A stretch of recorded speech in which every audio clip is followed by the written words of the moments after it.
अस्सलामु अलैकुम वरहमतुल्लाह। खुदा करे आप सभी बखैर हो। हाँ, तो मुझे मोहतरमा ज़ैबुन्निसा के घर दोबारा जाने के लिए अगले हफ्ते की आमद का शिद्दत से इंतज़ार था और आखिरकार वो दिन आ भी गया। मैंने नाज़रीन के लिए मज़ीद 15 दिनों की दवाएं पैक की और मुज़फ़्फ़रपुर हमदर्द एजेंसी पहुँचकर अपना ऑर्डर लिस्ट दुकानदार को थमाकर दुकान के लिए कुछ अद्वियात पैक करने की ताकीद की और मोती झील के एक कपड़े की दुकान से नाज़नीन और मोहतरमा के लिए शलवार सूट के 2-2 जोड़े कपड़े खरीदे। फिर कुछ फल व मेवों के अलावा 1 किलो नफीस मिठाई ली और दिन के 11 बजे मोहतरमा के घर पहुंचा। वो बावर्ची खाने में खाना बना रही थी और करीब ही नाज़रीन अपने घुटनों पर ठुड्डी टिकाए नानी के करीब बैठी थी। मैंने सलाम किया तो दोनों चौंक पड़ी। बड़ी बी की आंखों में खुशियों की चमक पैदा हो गई, जिसे देखकर मुझे काफ़ी सुकून मिला। हाय अल्लाह, न जाने क्या सब ढेर सारा सामान ले आए बेटे तुम। कोई ख़ास नहीं, बस आप दोनों की ज़रूरियात की कुछ अशिया है। नाज़रीन खामोश थी। वो संजीदगी से उठी और अपने कमरे की जानिब बढ़ने लगी तो मोहतरमा ने कहा, चलकर कमरे में बैठो बेटा, मैं अभी आती हूँ। मैं आगे बढ़कर नाज़रीन के कमरे में दाखिल हुआ और सभी सामान टेबल पर रख दिया। वो खिड़की के करीब बेहिस हरकत खड़ी थी और हदे निगाह में हस्ब मामूल झील किनारे चरते मवेशियों और भाग दौड़ करते चरवाहों को देख रही थी। मैंने धीमे लहजे में पूछा, नाज़ो कैसी हो तुम? जी बस ठीक हूँ, उसने मेरी जानिब देखे बगैर जवाब दिया। मैं मजीद कुछ पूछता, वो कतरा कर बेइतनाई से बाहर चली गई और मुझे महसूस हुआ कि मेरा दिल उसके सुर्ख और सफ़ेद पैरों के नीचे कुचल गया है। सुराब से बनी दीवार की मानिंद उसके बिस्तर पर उकड़ू ही ढेर हो गया और सिगरेट पर सिगरेट फूंकने लगा। पूरा कमरा धुआं धुआं हो उठा। उसी आसना यकायक वो एक हाथ में चाय का कप और दूसरे हाथ में उबले हुए अंडे और मक्खन टोस्ट का प्लेट लिए कमरे में दाखिल हुई। कंधे पर दस्तरखान था, जिसे फर्श पर ही बिछा दिया और चाय नाश्ता रखकर तेजी से बाहर चली गई। मैं जो का त्यों पर सिगरेट फूंकता रहा। वो आंधी की मानिंद गई थी, तूफान की तरह पानी से भरा मग और गिलास लेकर वापस आ गई। कनखी से मुझे देखा और नर्म मासूम आवाज में बोली, उठिए भी। क्यों? मैंने पूछा। चाय ठंडी हो जाएगी, उसने निगाहें झुकाकर जवाब दिया। मैं उठकर बैठ गया और जो ही चाय के कप की जानिब हाथ बढ़ाया, उसने फुर्ती से झुककर कप थाम लिया। पहले इसे खा लीजिए, उसने मेरी जानिब देखे बगैर कहा। बेहतर होगा इसे तुम खा लेना नाज़ो, क्योंकि इसकी ज़रूरत तुम्हें है। नहीं, आप खाएंगे, उसका लहजा तहकमाना था। लिहाजा मैंने कहा, बेवजह मुझ पर किसी का हुक्म नहीं चलता। हुक्म नहीं, इल्तजा है। वो अब भी संजीदा थी, ताहम चेहरा पुरसकून था। मैं उसका जवाब सुनकर मुस्कुरा पड़ा। एक टोस्ट और निस्फ अंडा उठा लिया। उसने गिलास में पानी उंडेल दिया था और अदाए बेनियाजी से आगे बढ़कर खिड़की के करीब खड़ी हो गई थी। चुनांचे फिर से वादियों का नज़ारा करने लगी थी। उसकी हरकत और सिकनात से उसकी बेरुखी व बेइतनाई जाहिर हो रही थी और मैं अपने अंदर जलन महसूस कर रहा था। चाय की एक लंबी चुस्की दी और आहिस्तगी से उसके ताक़ुब में जाकर खड़ा हो गया। उसने अपना सर खिड़की के जंगले से टिका दिया। तभी मैंने अपनी हथेली उसके शाने पर रखा और वो घबरा कर मेरी जानिब देखा। उफ खुदाया, अब तो उसके अल्फाज हलक में फंस गए।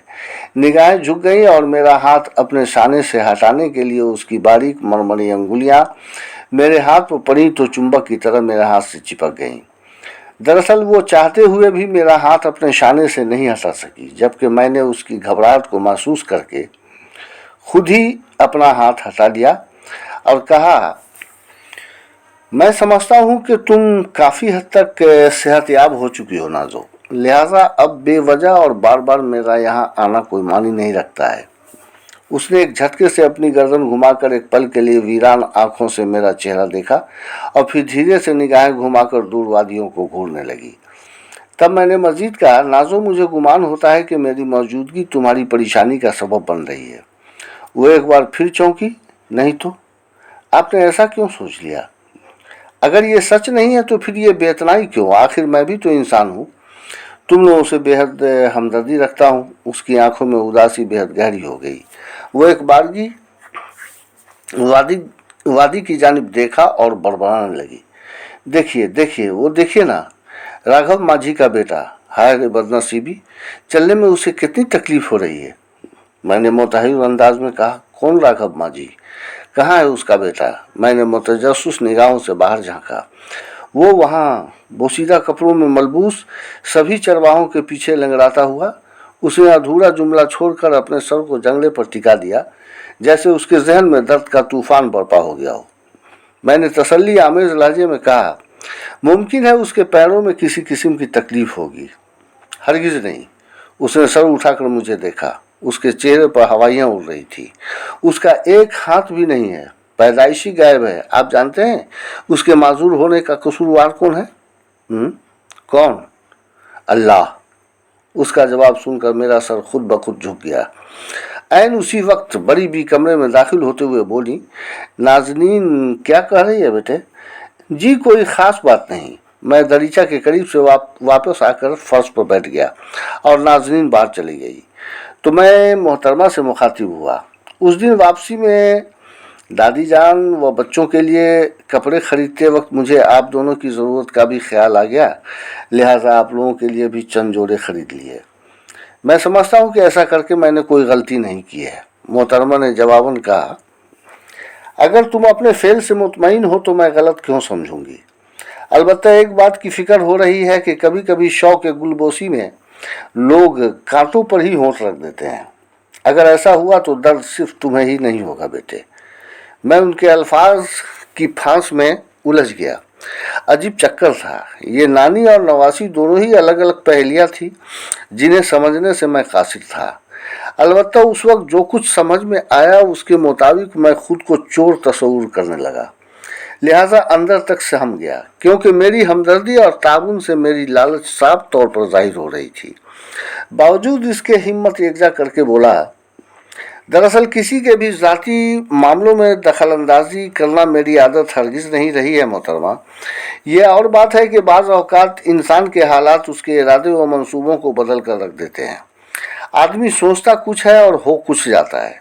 चुनांचे हर काम में ही तकरीबन खुदा की मर्जी शामिल होती है, जिससे इनकार नहीं किया जा सकता। अलबत्ता ये कहना मेरे लिए मुश्किल है कि मोहतरमा ने मेरी ज़ात से मुतल्लिक किस तरह की कयास आराई की है। मेरे जवाब में उन्होंने कहा, बेटे तुम्हारी नफीस तबीयत, फराख दिली और नर्म मिजाजी बिलाशुबा काबिल तारीफ़ हैं। ताहम तमाम इंसानों की अपने हर फेल से कोई ना कोई उम्मीदें तो वाबिस्ता होती ही हैं ना। मगर क्या मेरे फेल को आप खिदमत खल्क या अहकाम खुदाबंदी नहीं कर सकती? हाँ, क्यों नहीं, उन्होंने मुख्तसर से जवाब दिया। लेकिन मैं किसी हद तक खौफजदा हो गया था। उसी लम्हा मेरे लाए हुए सामानों को उठाकर बाहर निकलते ही उनकी आवाज़ सुनाई पड़ी, अरे मेरी लाडली, यहाँ दीवार से लगकर क्या सोच रही? आओ मेरे कमरे में चलो।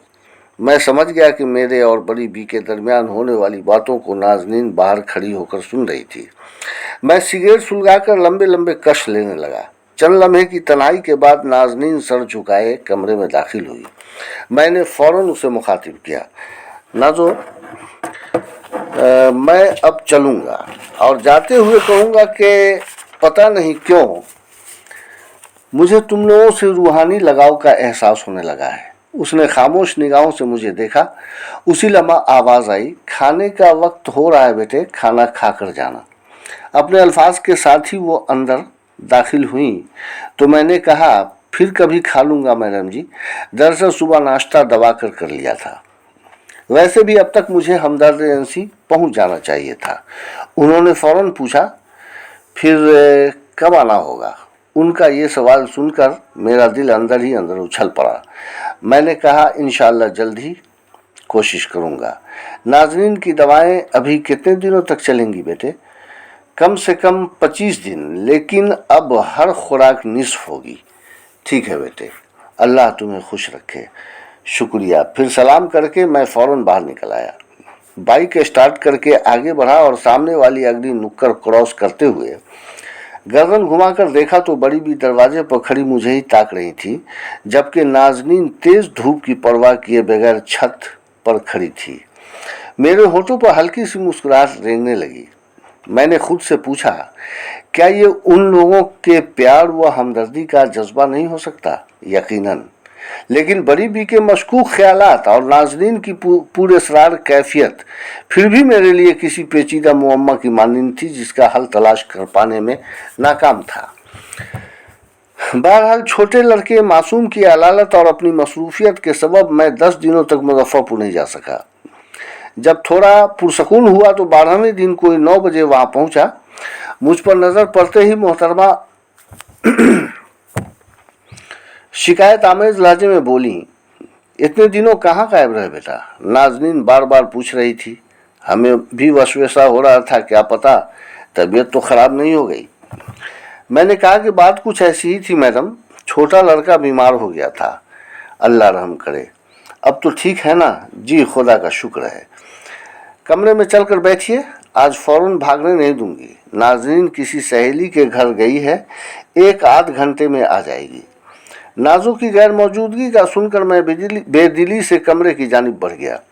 फर्श पर नया खूबसूरत चादर बिछा था। करीब ही टेबल पर नाजरीन की किताबें कापियां करीने से रखी थीं। किताबों के दरमियान एक खूबसूरत डायरी दिखाई पड़ी। मैंने उसे उठा लिया और फर्श पर दराज हो गया। डायरी के मुख्तलिफ सफ़ात पर उसके वालिदैन, नाना व नानी और कई मुस्लिम व गैर मुस्लिम लड़कियों का जिक्र था, जो सभी उसके कॉलेज की सहेलियां थीं। एक सफ़ा पर मेरी निगाहें ठहर गईं। तहरीरें नहायत साफ सुथरी थी। लिखा था, आह उनकी सेहर अंगेज शख्सियत, नफीस तबीयत, शाइस्ता मिजाजी, रकीबाना फितरत और फराख दिली, ये तमाम सिफात व खुसूसियात तो एक साथ बहुत कम ही लोगों में पाई जाती हैं, और जिनमें ये तमाम खूबियाँ मौजूद हों उनको पाने की आरजू किसे नहीं होती। काश मैं इस काबिल होती कि उन्हें जीत पाती। उन्हें कैसे बताऊं कि मैं अल्लाह की वो बदनसीब मखलूक हूं जो इस हंगामी दुनिया में रुसवा होने और हर कदम पर तमाशा बनने के लिए पैदा की गई हूं। किस तरह समझाऊं कि जिसको वो अपनी मंजिल समझकर करीब आने को बेकरार हैं, वो उन्हें दर्दो कसक, रूहानी कर्ब खलिश और महरूमियत के सिवा कुछ भी नहीं दे सकती। उफ, नहीं, मेरे लिए कुछ भी बताना उन्हें मुश्किल है। मैं खुद में उलझने लगा। अगले सफ़ा पर लिखा था, एहसास महरूमी के बावजूद मेरे दिल ने उनकी चाहत क्यों महसूस की है? मेरी निगाहें हर वक्त हर लम्हे उनकी राहों में क्यों बिछी रहती हैं? मैं बेकरारी से उनका इंतज़ार क्यों करती रहती हूँ?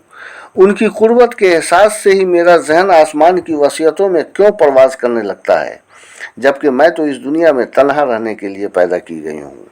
तन्हाई मेरा मुकद्दर है, खामोशी हमारी इबादत और उदासी मेरी ज़िंदगी का सरमाया है। नहीं, मैं अपनी नापाक ज़ात से उनके मुकद्दस जज्बे को हरगिज़ ठेस पहुँचने नहीं दूंगी। मैं उन्हें फ़रेब नहीं दे सकती। अपनी बाइज़्ज़त ज़िंदगी गुजारने की आरज़ू में सुराब का महल तामीर नहीं कर सकती, जिसके नीचे दबकर तमाम उम्र उनकी रूह तड़पती रहे, सिसकती रहे। काश मुझे मौत आ जाती। आखिरी सफ़ा पर लिखा था, उफ़, उनकी यादें किस कदर कैफ आगी हैं, जिन यादों ने मेरी बेकैफ जिंदगी और मोहताज जज्बे को बेदार कर दिया है। आखिर मेरी प्यासी रूह को उनकी चाहत क्यों? मेरे सांसों की गर्मी, आंखों की रोशनी और दिल की धड़कनों में उनकी मौजूदगी का एहसास क्यों? रूहानी हम आहंगी से कबल उनकी जुदाई का तस्वूर मेरी जिंदगी का रोग? नहीं, ऐसा हरगिज नहीं हो सकता। आह मौला, तूने ऐसा क्यों किया? क्या मिला तुझे मेरे साथ ये नाइंसाफ़ी करके? काश वो मेरी मजबूरियों को समझ सके, वरना ऐ आलिमुल गैब सुन ले, मैं तेरी इस नाइंसाफ़ी की तलाफ़ी में उनकी खुशियों की खातिर गैर इंसानी फ़ेल की मुर्तकिब होने से गुरेज नहीं कर सकती। बारसूरत तमाम तहरीरें पढ़कर मुझे बखूबी एहसास हुआ कि वो किसी की मोहब्बत में दीवानगी की हद तक मुब्तला है, लेकिन उसकी मजबूरी व बेबसी क्या है, ये बात मेरे गौर व फिक्र के दायरे में कतई नहीं समा सकी। लिहाजा मैं अपने आप में बुरी तरह उलझ गया। डायरी जिन किताबों की तह से निकाला था रख दिया और सिगरेट सुलगाकर फिर से नीम दराज हो गया। ऐन उसी वक्त वो कमरे में दाखिल हुई। बुर्का निकाब उतारते हुए उसने मुझे सलाम किया। मैं जवाब देते हुए उसका मुस्कुराता चेहरा इन्हमाक से देखने लगा। उसने मेरे लाए हुए कीमती सूट पहन रखा था। उसकी रंगत में काफी निखार था। गुमान हो रहा था तमाम आलम पर छाई हुई बहारें उसके वजूद में सिमट आई हैं। उसके सरापा का जायजा लेते हुए बेअख्तियार बोल उठा, सुभान अल्लाह। उसने फुर्ती से अपना चेहरा मुखालिफ सिमत घुमा लिया और मेरी बातों की अनसुनी करके बोली, कब आए? 50 मिनट हुए हैं, मैंने अपनी घड़ी देखते हुए कहा। यकीनन तन्हा बोरियत महसूस हुई होगी। मैं तन्हा कहाँ था, तुम्हारी यादें जो मेरे साथ थीं। मेरा जवाब सुनकर वो झेंप सी गई। बारीक गुलाबी होठों पर मुस्कान लाकर आदतन निगाहें खिड़की से बाहर डाला और फौरन 1 मिनट में आई कहकर बाहर चली गई। मैंने पीछे की जानिब दीवार से सर टिका दिया और आंखें बंद करके उसके अंदर आने वाली तब्दीलियों पर गौर करने लगा। वो कमरे में कब आई मुझे पता ही नहीं चला।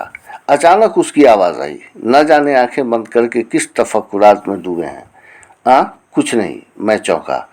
दरअसल पहली बार तुम्हें मुस्कुराते देखा, लिहाजा आंखें बंद करके उस दिलफरेब मुस्कुराहट से लुत्फानंदोज हो रहा था। वो फिर हौले से मुस्कुराई तो मोतियों जैसे खूबसूरत दांत और होठों पर रक्स करती मुस्कुराहट ने मुझे निहाल कर दिया। वो मेरी जानिब झुकते हुए मासूमियत से बोली, लीजिए लस्सी पी लीजिए। उसने हाथ में लिया हुआ गिलास होठों से लगा दिया। मैंने गिलास थाम लिया और उसकी लंबी लंबी मरमरी अंगुलियों को पकड़कर आहिस्तगी से अपनी जानिब खींचा तो वो मेरे पहलू में फर्श पर बैठ गई। ताहम पलकें झुकी थीं और जिस्म में हल्की सी कपकपाहट हो रही थी। चेहरे पर घबराहट के आसार भी थे, किसी नई नवेली दुल्हन की तरह जो अज़वाजी जिंदगी की इब्तदा में पहले मोड़ से गुजरते हुए महसूस करती है। मैंने शोख अंदाज में पूछा, मेरी कुर्बत में तुम्हें किसी खौफ का एहसास तो नहीं होता नाज़ो? वो झेंप सी गई और सहमे हुए नर्म लहजे में बोली, जी नहीं तो। मैं खाली गिलास मेज पर रखते हुए मुस्कुरा कर बोला, डायरी के सफ़ात पर फैली हुई तहरीरें न जाने किस खुशनसीब की ज़ात से मंसूब हैं। मेरे अल्फाज सुनकर वो इस तरह चौंकी जैसे किसी जहरीले बिच्छू ने उसे डंक मार दिया हो। एक पल किताबों की तह में रखी डायरी की जानिब देखा और दूसरे ही पल उसकी निगाहें मेरे चेहरे पर मरकूज हो गईं। मुझे उसकी आंखों में किसी शिकायत के होने का एहसास हुआ। पता नहीं ये वाकई शिकायत थी या मेरी बदगुमानी थी। लम्हा भर में उसके चेहरे पर कई रंग आए और मिट गए। अगर कुछ बाकी रह गई तो वो थी मायूसी। लिहाजा मैंने अपनी सफाई में कहा, नाज़ो तुम्हारी तहरीरें अगर मेरी ज़ात से मंसूब हैं तो मैंने उसे पढ़कर शायद कोई गलती नहीं की है। मेरी बातों का कोई जवाब दिए बगैर उसकी निगाहें एक बारगी खिड़की की राह वादियों में भटकने लगीं। मैंने मजीद कहा, मैं पहले भी कह चुका हूँ कि मुझे तुम लोगों से रूहानी ताल्लुक़ का एहसास होता है और अब तो यह हालत है कि तुम लोगों की हर मजबूरी व बेबसी को अपनी ज़ात से मंसूब पाता हूँ। जैसे मुझ पर आयत फ़राइज़ की फहरिस्त में तुम लोगों का नाम भी जुड़ चुका है, लेकिन तुम्हें या नानी जान को किसी हद तक समझते हुए भी कुछ बातें समझने से मैं कासिर हूँ। पूरे गौर खौफ के बावजूद ये समझ में नहीं आ रहा है कि अल्लाह की ज़ात से तुम्हें ऐसी क्या शिकायत है या फिर वो कौन सी आफत या मजबूरी है जिसने तुम्हारी ज़िंदगी को बेकैफ व बेरंग बना रखा है और न जाने तुम किस गैर इंसानी फेल की मुर्तकिब होकर खुदा की खुदाई को चैलेंज करने पर आमादा हो। बखुदा अगर मैं उसका कोई तदारुक कर पाने में कामयाब हो सकूं तो ये मेरी बहुत बड़ी खुशनसीबी होगी। वो बुत की तरह मेरे पहलू में बैठी खिड़की की राह दूर खलाओं को घूरती रही, क्योंकि मेरी बातों ने उसकी कैफियत भी बदल दिया था। चेहरे पर दर्द व कर्ब के बादल छा गए थे। गुमान हुआ था जैसे उस पर आसिबी दौरा पड़ा हो, क्योंकि पेशानी अर्क आलूद हो चुकी थी। मुझे उसकी इस कैफियत पर इंतहाई फिक्र हुई, लिहाजा मैंने उसके भरे भरे शाने पर हाथ रखा तो वो एक बारगी दीवानावार बड़बड़ाने लगी, वो देखिए ना, आ रहा है, राघव माझी का बेटा इधर ही आ रहा है। वो उछलकर खिड़की के करीब चली गई तो मैं भी फुर्ती से उठकर उसकी पुष्ट के ताक़ुब में जाकर खड़ा हो गया। बाहर चिलचिलाती धूप थी और 12-13 साल का एक अपाहिज लड़का दाएं हाथ में लाठी लिए उसी के सहारे मोहल्ले की जानिब आ रहा था। उसके पाँव के तलवे एक दूसरे पाँव की जानिब मुड़े हुए थे। घुटने से नीचे का हिस्सा सूखा हुआ था, लिहाजा उसे चलने में दुश्वारी हो रही थी। गौर किया तो देखा उसका बायां हाथ आधा अधूरा था। मैं सोच में पड़ गया, अगर हाथ उसका मुकम्मल होता तो मैं नाज़रीन के सामने दलील पेश कर सकता था कि अहद तिफली में वो पोलियो वगैरह का शिकार हुआ होगा, मगर यहाँ तो कुछ और ही बात थी। लिहाजा मैं ज़ेरे लब बड़बड़ाया, ये लड़का पैदाइशी माजूर है नाजो। जवाबन वो जज्बाती हो उठी, लेकिन क्यों? इसका जिम्मेदार कौन है? अल्लाह ही ना। उसने इसके साथ ऐसा क्यों किया? पैदा ही नहीं किया होता इसे। उसने मेरी आंखों में आंखें डाल रखा था। मैं क्या कह सकता हूँ डार्लिंग, ये तो ऊपर वाले की ही मर्जी है। ऐसी अजीम हस्ती की ऐसी भी क्या मर्जी होती है साहब जी? अगर ऐसा ही है तो इस तरह के लोग भी अपनी मर्जी की ही करेंगे ना। जिसने अपाहिज बनाकर दुनिया में भेजा, उससे ऐसे लोगों की क्या हमदर्दी, क्या खौफ? ये तो सरासर दुश्मनी है। फिर उसकी कैसी परस्तिश और कैसी उसकी मोहब्बत। छी, घिन आती है मुझे उसके फेल पर। मैं लाजवाब था और वो लड़का करीब आ चुका था। मैंने उसे आवाज़ दी तो वो चौंका। मैंने उसे करीब बुलाया तो वो बेबसी से मुस्कुराते हुए दरीचा के मुखालिफ सिमत आकर खड़ा हो गया। उसकी पेशानी से बेतहाशा पसीने की बूंदें उसके गालों पर रेंग रही थीं। इधर चूंकि नाज़रीन की हसीन आंखों में आंसू भरे थे, लिहाजा मैंने उसके कंधे पर हाथ रखते हुए कहा, नाजो, ये चाहे जैसा भी है एक इंसान है, माजूर है, ताहम काबिल रहम भी है। मेरी बातें सुनकर आहिस्तगी से मेरा चेहरा देखा और अपने आंसू पोंछने लगी। उस लड़के की निस्बत नाज़रीन की हमदर्दी पूरी तरह आया थी। लिहाजा मैं उस लड़के से मुखातिब होकर प्यार से पूछा, आपका नाम क्या है? जी, मेरा नाम बिरजू माझी है बाबूजी। अरे वाह, बहुत खूबसूरत नाम है आपका, मगर इस वक्त कड़ी धूप में कहाँ जा रहे हैं? वो आगे दुकान से आटा लाने जा रहा हूँ मालिक बाबू। आप इन्हें जानते हैं बिरजू जी? मैंने नाज़रीन की जानिब इशारा किया। हाँ मालिक बाबू, बीबी जी को कैसे नहीं जानूंगा, बहुत अच्छी हैं ये। मैंने नाज़रीन के चेहरे का जायज़ा लिया। पल पल उसके चेहरे की रंगत बदल रही थी। मैंने मज़ीद कहा, लेकिन आप मुझे नहीं जानते और पहचानते भी नहीं होंगे। वो तजब्जु अंदाज में मुस्कुराया और अपने नाजुक जहन पर जोर देकर बोला, मालिक बाबू, आप बीबी जी का मेहमान। यहाँ मेहमान शौहर को कहा जाता है। शौहर है क्या? मैं उसके मासूम लहजे और कयास आराई पर धीरे से हंस पड़ा और नाज़रीन शर्म से दोहरी हो गई। मुझे वो लड़का बहुत प्यारा लगा, लिहाजा मैं बोला, मैं कौन हूँ आप ये अपनी बीवी जी से ही कभी पूछ लेंगे। चुनांचे अपनी जेब से 100 का एक नोट निकाल कर उसकी जानिब बढ़ाते हुए बोला, लीजिए, ये पैसा रख लीजिए, आप कुछ खा पी लीजिएगा। जी अच्छा मालिक। उसने हाथ बढ़ाकर नोट ले लिया। उसकी आंखों में खुशियों की चमक आ गई। वो प्रणाम करके चला गया। तब नाज़रीन अपने होठों पर फख्र-आमेज़ मुस्कुराहट लाकर बोली, बिरजू को बैक वक्त 100 रुपए देने का सबब? फिर भी ये रकम कम थी नाजो। आपको उससे बेपनाह मोहब्बत और हमदर्दी है ना, इसलिए मेरे दिल में भी उसके लिए ख़ास मुकाम बन गया है, क्योंकि वैसे भी वो माजूर है।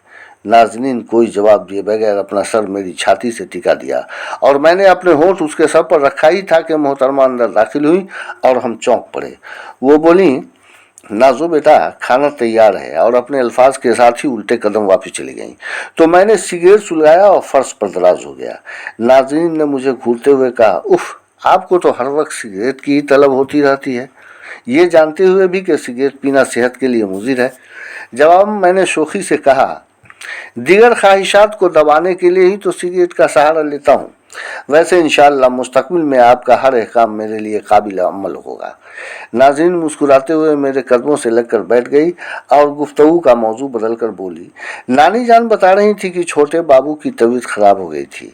हाँ नाजो, वो ठीक कह रही थी। मुमकिन है दादी जान की निगरानी के बावजूद बच्चे बाहर धूप में निकल जाते होंगे और फिर घर आकर ठंडा पानी पी लेते होंगे, लिहाजा ऐसे में बीमार तो पड़ेंगे ही। दुरुस्त कहा नाजू तुमने। दरअसल इस तरह के एहतियात की जिम्मेदारी तो बच्चों के माँ की होती है, जिससे वो लोग महरूम हैं। बूढ़ी दादी कहाँ तक ख्याल रखेंगी। जी सच भी यही है। काश आप दादी जान और बच्चों को यहाँ ले आते तो ये घर गुलिस्तान हो जाता। मैंने सीधा होकर बैठते हुए जवाब दिया, हाँ हाँ, क्यों नहीं। और मेरा घर भूतिस्तान हो जाता।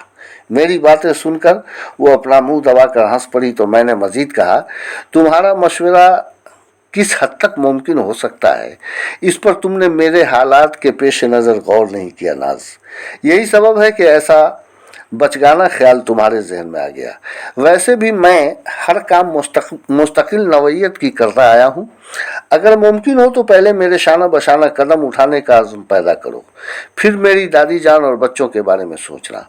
अंजाम कार मेरे दिल की बात जुबान पर आ ही गई, लेकिन मेरी बात सुनते ही फिर उसके चेहरे पर तफक्कुरात के बादल छा गए, साथ ही कर्ब व बेचैनी उसकी आंखों से झलकने लगे। तभी बड़ी भी फिर से चौखट पर आकर बोली, नाजो बेटी, 1 बज चुके हैं, नदीम बाबू को खाना खिलाने का इंतजाम करो ना। बारसूरत धूप में काफ़ी तमाज़त होने के सबब खाना खाने के बाद भी घंटों मुझे रोके रखा गया। नानी व नवासी दोनों ही मेरे इर्द गिर्द कमरे में ही मौजूद रहीं। हाँ, मैं एक बात बताना भूल गया, वो ये कि मोबाइल फ़ोन का ज़माना शुरू हो चुका था, लेकिन आम नहीं हुआ था। इक्का दुक्का लोगों के पास ही हुआ करता था। उस दिन मेरे पास भी मोबाइल फ़ोन मौजूद था, जो मुझे बतौर तोहफा दस्तयाब हुआ था। मेरे पड़ोसी गांव के राकेश प्रसाद सिंह की शादी के 6 साल बाद उनकी बीवी को लड़का पैदा हुआ था, वो भी मेरे ज़ेरे इलाज रहकर। लिहाजा उसी खुशी के मौके पर भाई राकेश ने मोबाइल ही नहीं और भी बहुत कुछ से नवाजा था। वो मुंबई में आज भी कोई कारोबार करते हैं। बहरहाल मोबाइल देखकर नाज़रीन बहुत खुश हुई थी।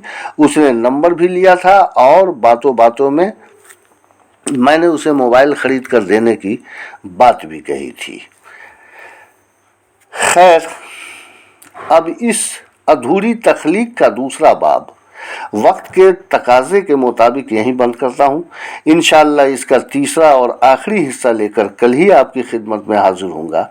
तब तक के लिए इजाज़त का तालिब हूँ। अस्सलामु अलैकुम।